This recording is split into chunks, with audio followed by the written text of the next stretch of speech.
दोस्तों, आज की कहानी है बुआ की आंख झपकते ही चलती ट्रेन से कूदी भतीजी। कहानी पसंद आए तो वीडियो को लाइक और सब्सक्राइब जरूर करना। ट्रेन तेज गति से दौड़ी चली जा रही थी। सहसा गोमती बुआ ने वृद्ध सोमनाथ को कंधे से झकझोरा। बुआ जी, सुषमा पता नहीं कहाँ चली गई, कहीं नजर नहीं आ रही। सोमनाथ ने हाथ ऊंचा करके स्विच दबाया तो चारों ओर प्रकाश फैल गया। फिर वह आंखें मिचमिचाते हुए बोले, आधी रात को नींद क्यों खराब कर दी? क्या मुसीबत आन पड़ी है? अरे सुषमा ना जाने कहाँ चली गई। टॉयलेट की ओर जाकर देखो, यहीं कहीं होगी। चलती ट्रेन से कूद थोड़े ही जाएगी। अरे बाबा, डिब्बे के दोनों तरफ के शौचालय में जाकर देख आई हूँ, वह कहीं भी नहीं है। बुआ की ऊंची आवाज़ सुनकर अन्य महिलाएं भी उठ बैठी। पुष्पा आंचल संभालते हुए खांसने लगी। देवकी ने आंखें मलते हुए बुआ की ओर देखा और बोली, लाइट क्यों जला दी? अरे तुम्हें नींद नहीं आती, लेकिन दूसरे को तो चैन से सोने दिया करो। मूर्ख औरत, सुषमा का कोई अता पता नहीं है। क्या सचमुच सुषमा गायब हो गई है? चप्पल ढूंढते हुए कैलाशो बोली, कहीं उसने ट्रेन से कूदकर आत्महत्या तो नहीं कर ली? बुआ ने उसे जोर से डांटा। खामोश रहा, जो मुंह में आता है बके चली जा रही है। फिर वह सोमनाथ की ओर मुड़ी। बाबूजी, अब क्या किया जाए? छोटे महाराज को क्या जवाब देंगे? जवाब क्या देना है, वह इसी ट्रेन में फर्स्ट क्लास में सफ़र कर रहे हैं। अभी मोबाइल से बात करता हूँ। सोमनाथ ने छोटे महाराज का नंबर मिलाया तो उनकी आवाज़ सुनाई दी, अरे बाबा, काहे नींद में खलल डालते हो? महाराज, बहुत बुरी खबर है। सुषमा कहीं दिखाई नहीं दे रही है। बुआ हर तरफ उसे देख आई है। रात को आखिरी बार तुमने उसे कब देखा था? जी, रात 9 बजे थे। लगभग ग्वालियर स्टेशन आने पर सभी ने खाना खाया और फिर अपनी अपनी बर्थ पर लेट गए। आपको मालूम ही है, नींद की गोली लिए बिना मुझे नींद नहीं आती। सो गोली गटकने ही आंखें मुदने लगी। अभी बुआ ने जगाया तो आंखें खुली। छोटे महाराज बरस पड़े। लापरवाही की भी हद होती है। बुआ के साथ साथ तुम्हें भी कई बार समझाया था कि सुषमा पर कड़ी नज़र रखा करो, लेकिन तुम सब कहीं हरिद्वार में किसी के संग उसका इश्क का कोई लफड़ा तो नहीं चल रहा था? मुझे तो शक हो रहा है। मुझे तो कुछ मालूम नहीं। लीजिए, बुआ से बात कीजिए। बुआ फोन पकड़ते ही खुशमंदी लहजे में बोली, पाए लागू महाराज, मंत्रा की नानी, यह तो कमाल हो गया। आखिर वह चिड़िया उड़ ही गई। मुझे पहले ही शक था। उसकी खामोशी हमें कभी कभी दुविधा में डाल देती थी। खैर, अब उज्जैन पहुंचकर ही कुछ सोचेंगे। बुआ ने मोबाइल सोमनाथ की ओर बढ़ाया तो वे पूछ बिना न रह सके। क्या बोले? अरे कुछ नहीं, अपने मन की भड़ास निकाल रहे थे। हम हमेशा सुषमा की जासूसी करते रहे, कभी उसे अकेला नहीं छोड़ा।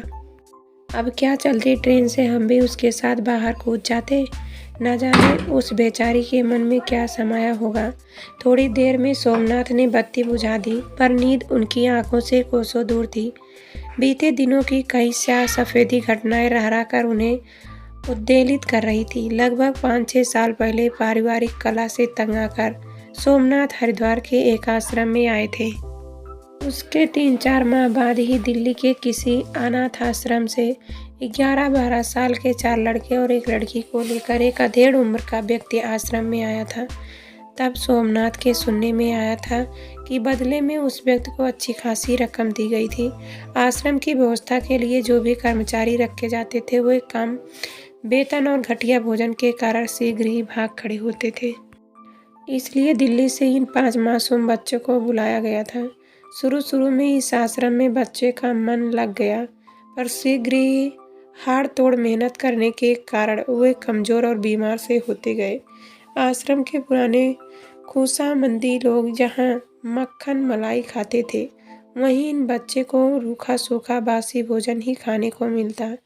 कुछ माह बाद ही चारों लड़के तो आसपास के आश्रमों में चले गए, पर बेचारी सुषमा उनके साथ जाने की हिम्मत न संजो सकी।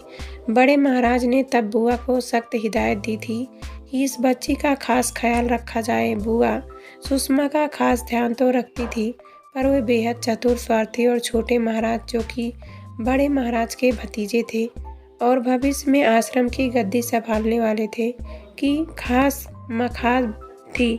बुआ पूरे आश्रम की जासूसी करती थी, इसलिए सभी उन्हें मंथरा कहकर पुकारते थे। 18 वर्षीय सुषमा का यौवन अब पूरे निखार पर था।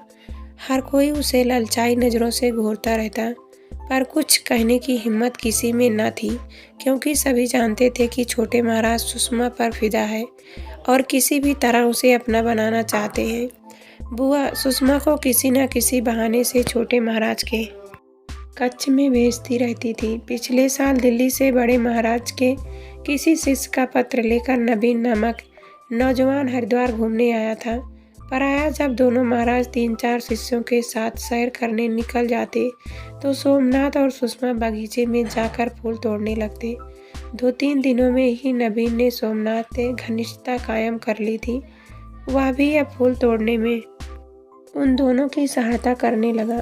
28-30 साल का सौम्य शिष्य व सुदर्शन नौजवान नवीन पहले दिन से ही सुषमा के प्रति आकर्षण महसूस करने लगा था। सुषमा भी उसे चाहने लगी थी। उन दोनों को करीब लाने में सोमनाथ महत्वपूर्ण भूमिका निभा रहे थे।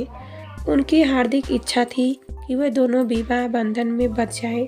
सोमनाथ ने सुषमा को नवीन की पारिवारिक पृष्ठभूमि के बारे में सब कुछ बता दिया था कि कानपुर में उसका अपना मकान है। उसकी शादी हुई थी, लेकिन 1.5 वर्ष बाद बेटे को जन्म देने के बाद उसकी पत्नी की मृत्यु हो गई थी। घर में माँ और छोटा भाई है। एक बड़ी बहन शादीशुदा है।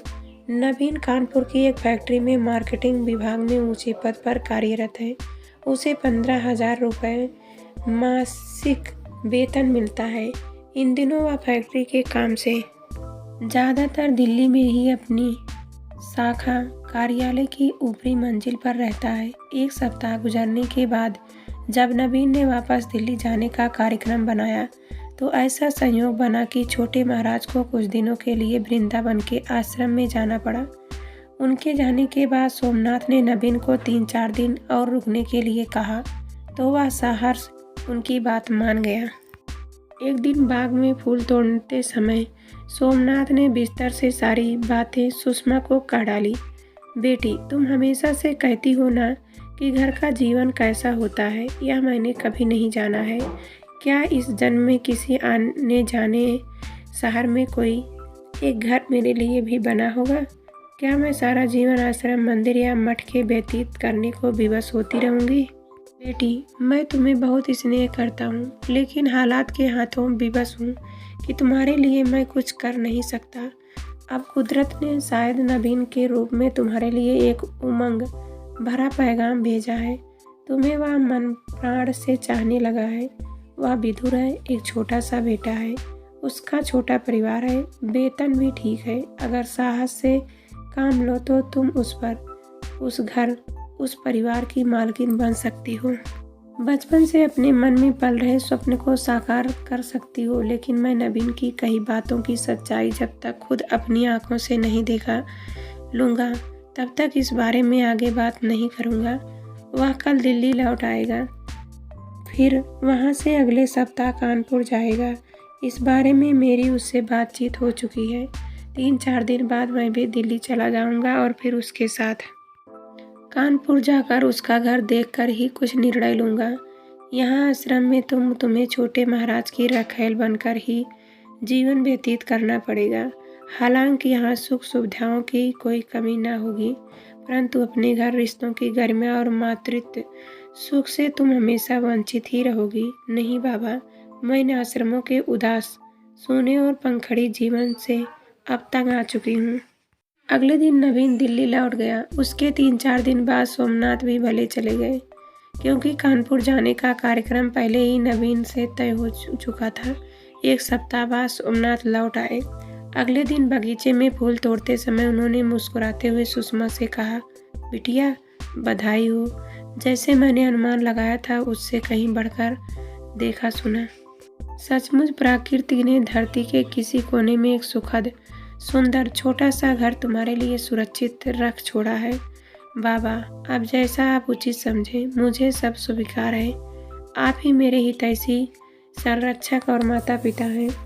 तब तो ठीक है। लगभग 2 माह बाद ही छोटे महाराज, बुआ और इस आश्रम की 4-5 महिलाओं के साथ हम दोनों को भी हर वर्ष की बात उज्जैन के अपने आश्रम में वार्षिक भंडारे पर जाना है। इस बारे में नवीन से मेरी बात हो चुकी है। इस बारे में नवीन ने खुद ही सारी योजना तैयार की है। यहाँ से उज्जैन जाते समय रात्रि 10 बजे के लगभग ट्रेन झांसी पहुँचेगी। छोटे महाराज अपने 3 शिष्यों के साथ प्रथम श्रेणी के AC डिब्बे में यात्रा कर रहे होंगे। शेष हम लोग दूसरे दर्जे के यान में सफ़र करेंगे। तुम्हें झांसी स्टेशन पर उतरना होगा। वहाँ नवीन अपने 3-4 मित्रों के संग तुम्हारा इंतजार कर रहा होगा। वैसे घबराने की कोई ज़रूरत नहीं, क्योंकि नवीन की बुआ का बेटा वहीं झांसी में पुलिस सब इंस्पेक्टर के पद पर तैनात है। अगर कोई अड़चन आ गई तो वह सब संभाल लेगा।